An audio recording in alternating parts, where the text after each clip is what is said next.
My boyfriend has a bad family and even worse father, should we break up? This is my first post I ever make here. I literally made this account just so I could ask this question cause it has been driving me insane for months now and I just don't have the courage to ask a friend for any advice on this situation. I hope this doesn't end up as me actually being in a hole. Just for context, I was raised in a nuclear family. I had very present parents growing up and two amazing brothers. Aside from my direct family, I grew up with very loving uncles, cousins, and aunts, as well as two grandfathers and one of my grandmothers. We always celebrated holidays, went on vacation, and had lots of fun throughout my childhood years. Truth is, I wouldn't change my family for anything in this world, and everyone is incredibly sacred to me. On the other hand, my boyfriend was raised in a broken household. His father did bad stuff to his brother when they were toddlers and his mom got a divorce from his dad when he was 11 years. Never celebrated anything really, no New Year's, no Christmas, no Halloween, no Valentine's, nothing. Adding to that, the rest of his family, uncles, aunts, cousins, etc., seems to be terrible to him and his mom and brother in every sense of the way.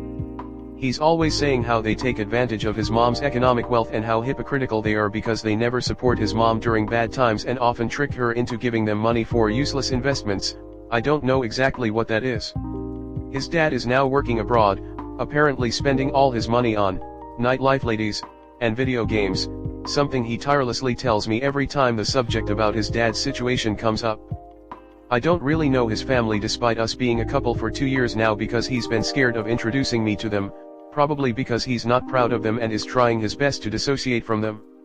I've always asked him to say anything positive about a family member that wasn't his mom or brother and he simply says something derogatory about them and, sadly, his POV is the only POV I've got to inform myself about what is happening there. As you can imagine, his situation breaks my heart.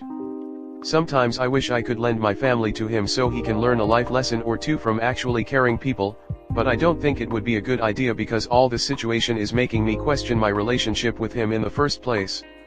His family's conflict is inherently making me think about what would happen if I were to become a part of his family if we ever get married. Where I live it is said that when you marry a person you're also marrying their family and our society really does work like that, and in a way is something I would actually like for myself too. I've always been kind of a traditionalist when thinking about relationships. I have that cliché dream of getting married, possibly having kids, traveling the world, and happily dying alongside my partner.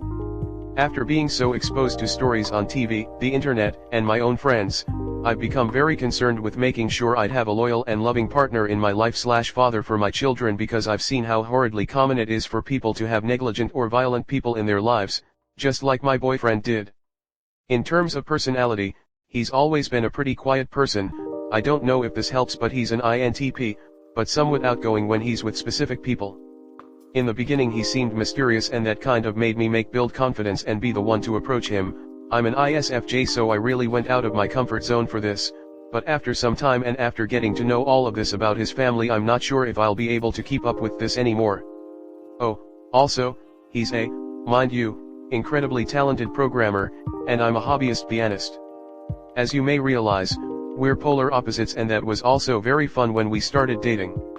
That, and our friend group is incredibly amazing and we're all such good friends, but again, this family thing has become a pretty big deal breaker for me, and as time goes on and the situation worsens he's also been starting to just give me the bare minimum in our relationship and I'm concerned that it will go on forever. Anyways, I feel like I'm going on tangents, but there's so much I wish I could explain to give context, but for simplicity's sake, I think I'm most concerned about 3 things specifically. I guess I'll write them as questions. 1. Will my boyfriend be a bad father figure/partner if he had a bad father growing up? 2. How important do you think it is for a person to come from a loving family to be able to build a loving household of their own? 3. Do you think there's anything I could do for him from my position or should I break up with him and save myself from trouble? I apologize if all of this sounds like a bunch of rambling. This is the first time I try to verbalize all of this and honestly I'm a little desperate right here. I know I'm thinking very ahead in time since I'm so young and we still got a lot to live, but he's my first stable relationship and I really wish I could have my love story. I don't think I'd ever be able to meet someone as cute and charming as he is. TLDR, my boyfriend's family sucks, his father is a bad person, and I'm very concerned with being with someone from a stable family since I come from a very stable home myself and consider family to be sacred. Will my boyfriend be a bad father figure / partner if he had a bad father growing up? How important do you think it is for a person to come from a loving family to be able to build a loving household of their own? Do you think there's anything I could do for him, a person with family issues, from my position, as a GF, or should I break up with him and save myself from trouble? Story 2. I feel alone in my relationship with my partner. Hi, this is my first time posting and I'm on mobile, so I'm sorry if it's formatted wrong. I have been with my partner for 3 years and we have a 1-year-old son together. His mental health went downhill not long after our son was born and he's been struggling with it since. I encouraged him to go to the doctors and he is taking medication and speaking to a therapist. He had a session today and told me how he was being encouraged to take up a hobby that's just for him because whenever he does something that is just for him normally he feels guilty, and isn't able to relax. I don't have an issue with this and have actually tried to get him to take something like running or continuing with his climbing hobby, which he did before we met. He said that his therapist thinks this is a good idea because he doesn't have a safe space because at work and at home he's constantly being told he's not doing enough or he's not good enough. Here's where I'm struggling to understand. I do almost all the housework and childcare. He works full-time in chain restaurant as a chef, so his hours can be all over the place, but typically his shifts are about 9 hours long and he works 5 days a week. I work part-time in a more consistent job and I'm contracted nearly half the amount of hours he is. Our child is in a nursery when I'm working. He has arranged to have one of his days off on one of my working days so that he can have the whole house to himself for his mental health for about 10 hours each week. I was the one that suggested and thought it would help him. When I first suggested this arrangement, I asked that on that day he could potentially do a couple of chores, such as hoovering the living room or washing up from the day before, but he's since said I'm putting too much pressure on him and he can't do it, so I've stopped expecting him to, and now I'll maybe ask him to do a load of laundry. His only household chore is to put the bins out for collection once a week and sort dinner on the day he is off and I'm at work. I don't feel like I'm constantly putting him down or telling him he's not doing things properly like he says. I don't expect him to do any chores or cooking, but I'll occasionally ask for help with some things. He doesn't really do that much, and I'm not saying that to put him down, but he doesn't, so I don't understand how I can always be telling him off for doing things wrong. And now since we've spoke, I feel like I can't come to him at all because if I ask for help I'm asking too much and putting too much pressure on him. I can't tell him when I'm feeling overwhelmed because I'm just making him feel bad that he isn't stepping up. I have no one else to turn to. Since having my son I don't see my friends anymore really, and I've had to stop talking to my mom about it because I can sense that she's starting to get annoyed with him when she hears how much I'm doing. We barely spoke these past few weeks because I could sense he wasn't himself and I didn't want to upset him further, so it feels like I'm treading on eggshells, but he says he feels that same about me. He's admitted that he thinks how it would be easier if he was single, but he would miss me. He says this isn't an us issue but something that he just feels, but I don't know where I'm supposed to go from here. How can his home not feel like a safe space when he's home? He mainly sits on YouTube or the PlayStation. I think I'm rambling because I just feel so lost. I've tried so hard to be supportive, but somehow I'm the problem. I'm doing everything I can to keep my family together, but it's clearly not enough. I feel like there's so much context I'm missing here, but I just don't have anyone to turn to and talk about it all with, and I just feel like I'm fading into the background.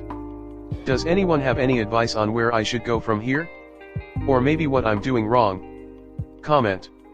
He's lying to his therapist. If what you are saying is true, then he's lying. Expecting him to help around the house is not telling him he's not good enough. He may see it that way, but I would bet he's presenting it differently. Playing victim because you expect him to contribute and he doesn't want to. Just my take. I'm sorry you are struggling with your partner's mental health issues. Have you spoken with his therapist? It sounds like your partner is manipulating you into believing only his mental health is of importance. Of course he would miss you if he were single. He would need to do everything for himself that you are currently doing. I recommend you seek couples counseling or start planning to be a single mother. Look, it sounds like you're doing a lot for your partner and being understanding, but maybe there's more to the story that you're not seeing or sharing, so it might be worth considering his perspective and having an open conversation to figure out what's really going on. Sounds like baloney to me. He should be working at home and parenting whenever he is not at work. Time off should be negotiated and you should both get roughly the same amount. Housework should be shared equitably. He is lazy and what you are getting from him is excuses. Of course his life is better if he doesn't do anything but work. Story 3. My boyfriend keeps ghosting me after arguments. Hello everyone, my boyfriend and I have been together for 2 months now. It's been great overall, however a behavioral pattern has popped up and I don't know how to deal with that. I love him so much and we are a great match, but he lacks empathy sometimes. I had issues at work yesterday and was scared I'd get fired for something I did not do. I told him how shocked I was and he started making lightheaded jokes about the situation. I told him that this is a serious matter regarding my livelihood and that I don't want him to make fun of it, but he then continued to do so for 2 more messages. I was incredibly hurt and texted him, "BF, I love you so much, but this was one of the worst things you could have possibly said to me in this situation. I don't want to make a big deal out of this, but you've really hurt me and what you said made me feel like I wasn't being heard and like I wasn't being taken seriously. Please be better in the future, that's all I'm asking." He was with family at that time, so I didn't expect him to respond right away, but he read it and then left me unread. This was around noonish. I texted him good night and I hope he had fun with his relatives around midnight, but now it's the next morning and he still hasn't answered. He always leaves when it comes to these kinds of conversations. He once said it's a trauma response and he doesn't mean to hurt me, but I told him that him ghosting me is causing my own past trauma to resurface. How should I proceed? I really love him and I'm happy with him, but this behavior is unacceptable in my book. Just telling me he needs some time to cool off would have been fine. Comment. Speaking from personal experience here. My boyfriend and I had very different ways that we dealt with arguments too. He would distance himself thinking that giving me space was a sign of love and respect. I would want to talk things out as quickly as possible, thinking that distance means that he doesn't care. You need to sit down with him and create a plan how you're going to deal with arguments in a way that fits both of you, discuss ways of coping and set boundaries. It will save you a lot of pain and make the relationship so much stronger. If I was in your situation, I would give him the last chance by having a very well structured talk, like, right now we're going to figure out how to deal with arguments and say what bothers me, how he could fix that, and what I am willing to compromise to. A clear structure might help him understand. If he still acts so nonchalantly, then I'm sorry, but in my opinion there's no hope to make this relationship work with only one person trying. Y'all have been dating 2 months. How many arguments could you possibly have had? Just call him and tell him you'd like a response when you message and he sees it, even if it's just a text explaining that he doesn't feel like talking.